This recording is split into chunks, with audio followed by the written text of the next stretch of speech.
साल था 1853। एक ऐसा साल जो भारत के इतिहास में हमेशा के लिए दर्ज हो गया।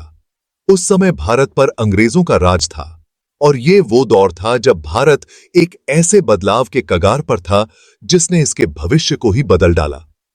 यही वो साल था जब भारत में पहली बार रेल चली, जिसने इस उपमहाद्वीप की तकदीर बदल दी और संपर्क के एक नए युग की शुरुआत की।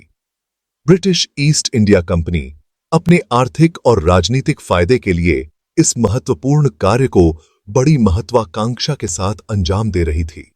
उनका मानना था कि रेलवे के जरिए वो कच्चे माल को देश के अंदरूनी हिस्सों से बंदरगाहों तक ले जा सकते हैं और अपना निर्यात विस्तारित कर सकते हैं, जिससे उन्हें और ज्यादा मुनाफा होगा।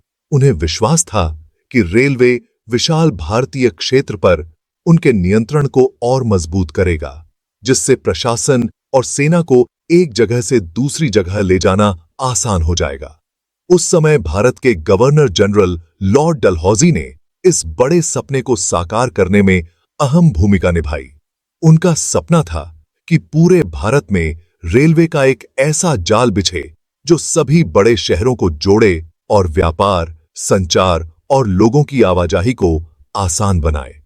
हालांकि इस सपने के आलोचक भी थे और बहुत से लोग इससे सहमत नहीं थे। कुछ लोगों ने इसकी लागत और इंजीनियरिंग चुनौतियों को देखते हुए इसकी व्यावहारिकता पर सवाल उठाए, तो कुछ ने इसे अंग्रेजों द्वारा शोषण और नियंत्रण का एक और जरिया बताया। फिर भी बदलाव की शुरुआत हो चुकी थी और भारत एक नए युग के द्वार पर खड़ा था। एक ऐसा युग जो उसके समाज और अर्थव्यवस्था में अभूतपूर्व बदलाव लाने वाला था। रेलवे के आगमन ने भारतीय इतिहास में एक नए युग की शुरुआत की और यात्रा और व्यापार में क्रांति ला दी। यह उस समय की इंजीनियरिंग क्षमता का प्रमाण तो था ही, साथ ही औपनिवेशिक महत्वाकांक्षा और भारत में ब्रिटिश शासन की जटिलताओं का प्रतीक भी था। रेलवे ने जहां एक ओर भारत के दूर दराज के इलाकों को जोड़ा, वहीं आने वाले दशकों तक इसके राजनीतिक और आर्थिक परिदृश्य को आकार देने में भी महत्वपूर्ण भूमिका निभाई और इसके स्वतंत्रता आंदोलन को भी प्रभावित किया। आधुनिक भारत की नींव पटरी दर पटरी पूरे उपमहाद्वीप में रखी जा रही थी, जो देश के भविष्य के विकास और प्रगति की नींव थी। एक ऐतिहासिक घटना होने वाली थी। 16 अप्रैल 1853 को भारत में पहली सवारी गाड़ी ने अपनी पहली यात्रा शुरू की। यह मुंबई के बोरी बंदर से ठाणे तक चली, जो 34 किलोमीटर की दूरी पर है। इस ट्रेन का नाम था साहिब, विल्सन एंड कंपनी, जिसमें 3 इंजन थे, सुल्तान, सिंध और साहिब, और 12 डिब्बे थे। इस नजारे को देखने के लिए हजारों लोग इकट्ठा हुए और चारों तरफ खुशी का माहौल था। भाप का इंजन धुआं उड़ाता और तेज सीटी बजाता हुआ किसी दूसरी दुनिया से आई हुई चीज लग रहा था। बहुत से भारतीयों के लिए आधुनिक तकनीक से यह पहली मुलाकात थी। लगभग 1 घंटे और 15 मिनट की इस यात्रा ने भारतीय परिवहन में एक नए अध्याय की शुरुआत की। समाचार पत्रों ने इसे इंजीनियरिंग की जीत और प्रगति का प्रतीक बताया। पहली यात्रा की सफलता ने रेलवे नेटवर्क के तेजी से विस्तार का मार्ग प्रशस्त किया। कुछ ही वर्षों में रेलवे लाइनें पूरे भारत में फैलने लगीं, जिससे प्रमुख शहर और कस्बे आपस में जुड़ गए। रेलवे भारत को बदल रही थी, दूरियों को कम कर रही थी और लोगों को करीब ला रही थी। पहली पैसेंजर लाइन की सफलता के बाद रेलवे निर्माण में तेजी आई, जिसने भारतीय परिवहन में एक परिवर्तनकारी युग की शुरुआत की। आर्थिक और सामरिक विचारों के मेल से नेटवर्क का तेजी से विस्तार हुआ, क्योंकि अंग्रेज विशाल उपमहाद्वीप को एकीकृत करना चाहते थे। अंग्रेजों ने रेलवे को कच्चे माल जैसे कपास, जूट और चाय को देश के अंदरूनी हिस्सों से बंदरगाहों तक पहुंचाने के लिए महत्वपूर्ण माना, ताकि उनके उद्योगों के लिए लगातार आपूर्ति सुनिश्चित हो सके। इससे ब्रिटेन में उद्योगों के विकास को प्रोत्साहन मिला, जिससे रेलवे औपनिवेशिक आर्थिक श्रृंखला की एक महत्वपूर्ण कड़ी बन गई। निजी कंपनियों को रेलवे लाइनें बनाने और उनका संचालन करने के लिए रियायतें दी गईं, जो अक्सर मुनाफे की गारंटी देने वाली अनुकूल शर्तों के तहत होती थीं। उन्होंने यूरोपीय निवेशकों से पूंजी जुटाई जो भारतीय बाजार की क्षमता का लाभ उठाने के लिए उत्सुक थे, जिसने आकर्षक रिटर्न का वादा किया था। सरकार ने भी सक्रिय भूमिका निभाई, भूमि प्रदान की और निवेश पर गारंटी दी, जिससे रेलवे के बुनियादी ढांचे का तेजी से विकास सुनिश्चित हुआ। सदी के अंत तक भारत में 40,000 किलोमीटर से अधिक लंबा एक विशाल रेलवे नेटवर्क था, जो प्रमुख शहरों और दूर दराज के इलाकों को जोड़ता था। रेलवे के विस्तार का भारतीय अर्थव्यवस्था पर गहरा प्रभाव पड़ा, जिससे देश भर में माल और लोगों के आवागमन के तरीके में क्रांति आ गई। इसने व्यापार और वाणिज्य को आसान बनाया, नए बाजार और अवसर पैदा किए और पहले से अलग थलग पड़े क्षेत्रों को जोड़ा। इससे कोयला खनन, लोहा और इस्पात और इंजीनियरिंग जैसे सहायक उद्योगों का भी विकास हुआ, जो रेलवे के रखरखाव और विस्तार के लिए आवश्यक थे। हालांकि रेलवे के आलोचक भी थे, जिन्होंने इस तेजी से हो रहे विस्तार के नकारात्मक पहलुओं की ओर इशारा किया। उन पर ब्रिटिश साम्राज्य के लाभ के लिए भारतीय संसाधनों और श्रम का शोषण करने का आरोप लगाया गया, जो अक्सर स्थानीय समुदायों और अर्थव्यवस्थाओं की कीमत पर होता था। भाग 4, परिवर्तन की पटरियां, सामाजिक और आर्थिक प्रभाव। रेलवे केवल परिवहन का साधन नहीं था, यह सामाजिक और आर्थिक बदलाव का वाहक था। इसने भौगोलिक बाधाओं को तोड़ा, अलग अलग क्षेत्रों और संस्कृतियों के लोगों को जोड़ा। इससे विचारों का अधिक आदान प्रदान और अंतःक्रिया हुई, जिससे राष्ट्रवाद को प्रोत्साहन मिला। अकाल से राहत दिलाने में भी रेलवे ने अहम भूमिका निभाई। सूखे के समय खाद्यान्न को प्रभावित क्षेत्रों में जल्दी और कुशलता से पहुंचाया जा सकता था, जिससे अनगिनत लोगों की जान बचाई जा सकती थी। रेलवे ने श्रम की आवाजाही को भी आसान बनाया, जिससे लोगों को देश के दूर दराज के हिस्सों में रोजगार मिल सका। हालांकि रेलवे का एक नकारात्मक पहलू भी था। रेलवे लाइनों के निर्माण से अक्सर समुदायों का विस्थापन हुआ और जंगलों को नष्ट किया गया। इसके अलावा अंग्रेजों ने भारत पर अपने राजनीतिक और प्रशासनिक नियंत्रण को मजबूत करने के लिए रेलवे का इस्तेमाल किया। इन कमियों के बावजूद रेलवे प्रगति और आधुनिकता का एक शक्तिशाली प्रतीक बना रहा, जिसने एक नवोदित राष्ट्र के भाग्य को आकार दिया। भाग 5, भाप से चिंगारी तक, रेलवे का विद्युतीकरण। 20वीं सदी की शुरुआत में भारतीय रेलवे में एक महत्वपूर्ण तकनीकी प्रगति हुई, बिजली से चलने वाले इंजनों की शुरुआत। यह प्रगति की दिशा में एक अत्यंत महत्वपूर्ण कदम था, क्योंकि यह रेलवे प्रणाली में आधुनिकीकरण और दक्षता में बदलाव का प्रतीक था। यह उन सर्वव्यापी भाप इंजनों से एक बड़ा बदलाव था, जिन्होंने दशकों तक पटरियों पर अपना दबदबा बनाए रखा था। भाप इंजन शक्तिशाली तो थे, लेकिन उनमें बहुत अधिक श्रम लगता था और वे कोयले पर बहुत ज्यादा निर्भर थे, जो आर्थिक और पर्यावरणीय दोनों तरह की चुनौतियां पेश करता था। विद्युतीकरण ने कई लाभों का वादा किया, जिसमें उच्च गति, अधिक दक्षता और कोयले पर निर्भरता कम होना शामिल था।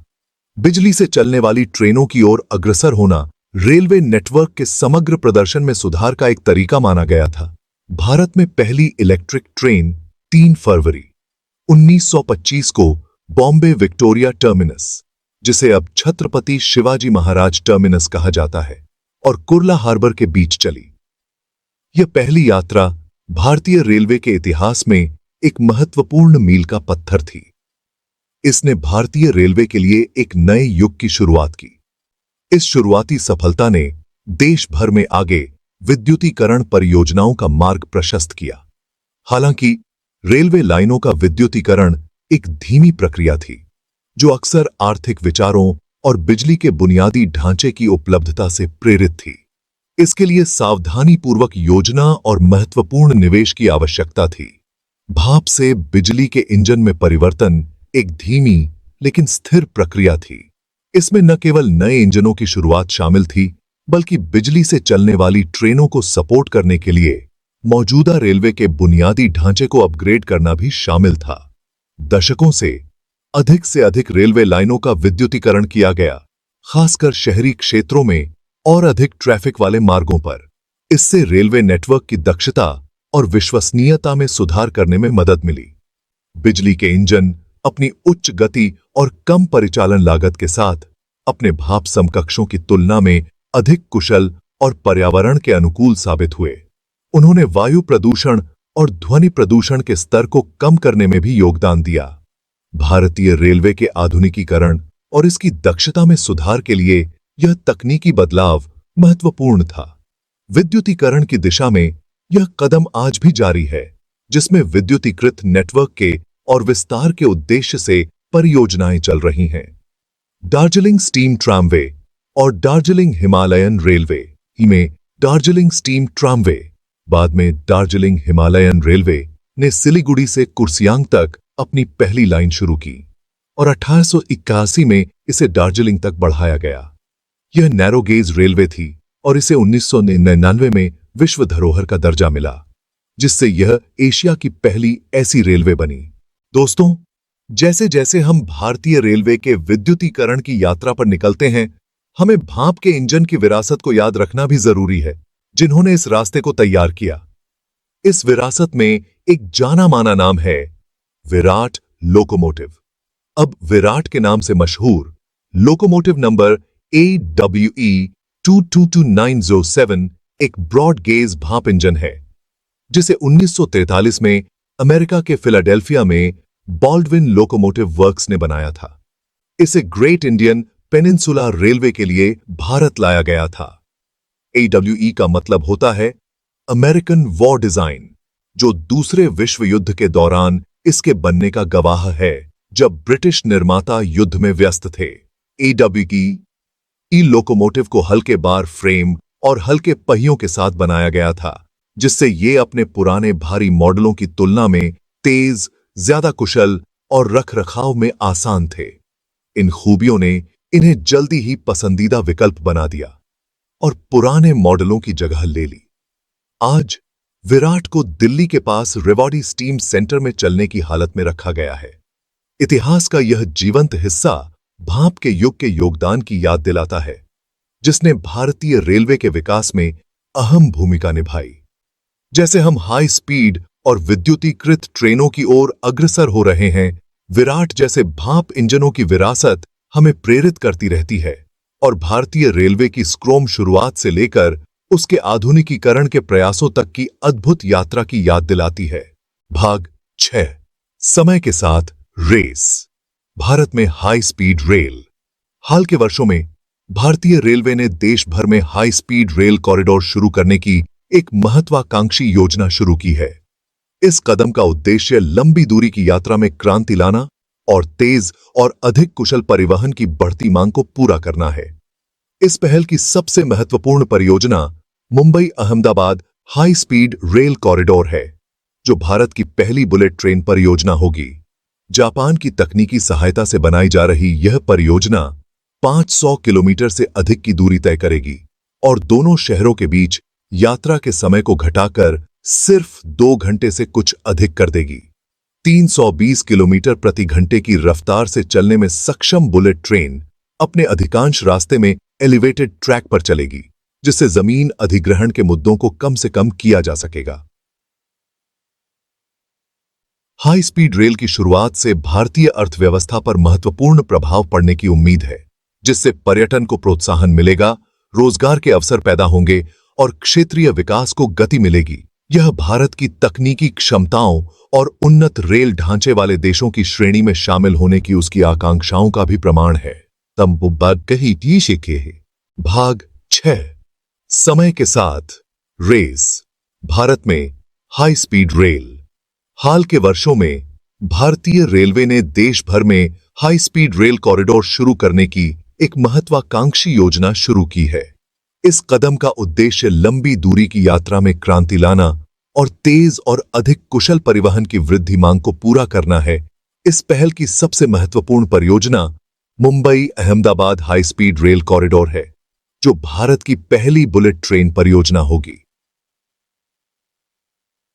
जापान की तकनीकी सहायता से बनाई जा रही यह परियोजना 500 किलोमीटर से अधिक की दूरी तय करेगी और दोनों शहरों के बीच यात्रा के समय को घटाकर सिर्फ 2 घंटे से कुछ अधिक कर देगी।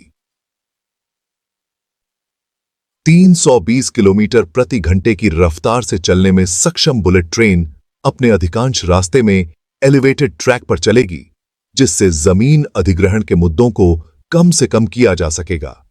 हाई स्पीड रेल की शुरुआत से भारतीय अर्थव्यवस्था पर महत्वपूर्ण प्रभाव पड़ने की उम्मीद है, जिससे पर्यटन को प्रोत्साहन मिलेगा, रोजगार के अवसर पैदा होंगे और क्षेत्रीय विकास को गति मिलेगी। यह भारत की तकनीकी क्षमताओं और उन्नत रेल ढांचे वाले देशों की श्रेणी में शामिल होने की उसकी आकांक्षाओं का भी प्रमाण है।